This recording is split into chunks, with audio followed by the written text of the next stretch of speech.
નમસ્કાર મિત્રો, આજના વિડીયોમાં આપણે ઘઉંની ઠંડી રોટલીમાંથી બનાવીશું એક જોરદાર સ્વાદિષ્ટ આઈટમ। તો મિત્રો તમારે શું કરવાનું છે, તમારે ઠંડી રોટલી તમારા ઘરમાં 2 3 4 જે પડી હોય લેવાની છે ને તમારે મિત્રો તેને ગોળ ગોળ વાળીને તમારે કાતરની મદદથી આવી રીતના તમારે કટિંગ કરી લેવાનું છે ગોળ ગોળ ચકેડામાં।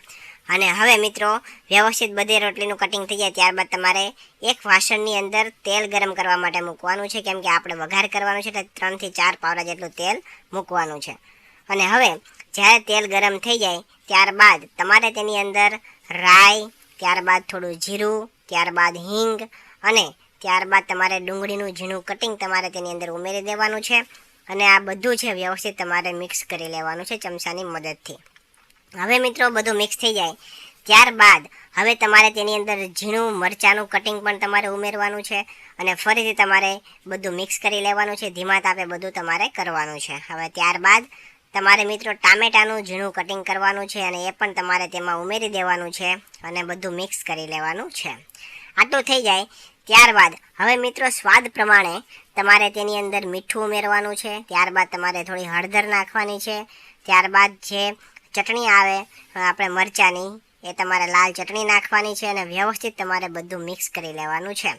હવે મિત્રો તમારે લગભગ 4 થી 5 મિનિટ સુધી તમારે આ બધું ચડવા દેવાનું છે, એટલે કે વ્યવસ્થિત બધું પેસ્ટ જેવું બની જાય, વ્યવસ્થિત બધું પાકી જાય એટલા માટે 4 થી 5 મિનિટ તમારે એને ફ્રાય થવા દેવાનું છે।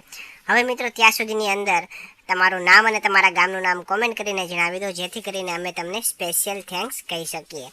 તો મિત્રો લાસ્ટ વિડીયોનું સ્પેશિયલ થેન્ક્સ રાકેશભાઈ બારિયાને છોટાઉદેપુર, જગદીશભાઈ ઠક્કરને અમદાવાદ બંધવડથી, મગનભાઈ પટેલને નેત્રંગથી, જયેશભાઈ બગોદરિયાને રતનપરથી, રામજીભાઈ વાઘેલાને લાખણકાથી, નરેશભાઈ પરમારને વરવાડિયાથી, લાલુભાઈ ગોહિલને સુરતથી, ભારતીબેન મુલાણીને પાડરસિંગાથી, કૈલાસબેન બારોટને પંચાસરથી અને ગજેન્દ્રસિંહ જાડેજાને જામનગરથી જાય છે। તો મિત્રો હવે વ્યવસ્થિત 2 થી 4 થી 5 મિનિટ થઈ જાય તો ત્યારબાદ તમારે તેની અંદર તમારે અડધું ફાડું જેટલું લીંબુ તમારે નીચોવી દેવાનું છે અને ફરીથી તમારે બધું મિક્સ કરી લેવાનું છે।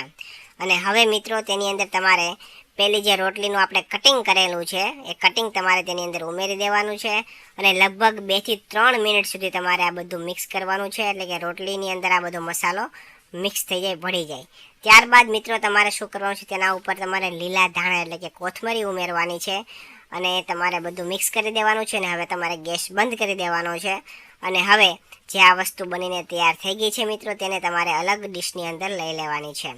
તો મિત્રો તમે જોઈ શકો છો કે હવે આ જે અલગ ડીશમાં લેવાઈ ગયું તો તમારે તેની ઉપર કાળા અથવા સફેદ જે પણ તલ હોય એ તમારે થોડા ઉમેરવાના છે। અને મિત્રો આ તમારા માટે જોરદાર સ્વાદિષ્ટ રોટલીમાંથી એક નાસ્તો બનીને તૈયાર થઈ ગયો છે મિત્રો, જે નાના મોટા બધા લોકોને ખૂબ જ પસંદ આવશે।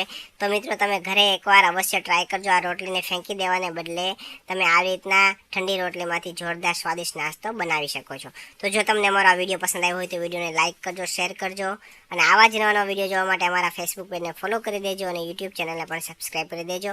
ધન્યવાદ।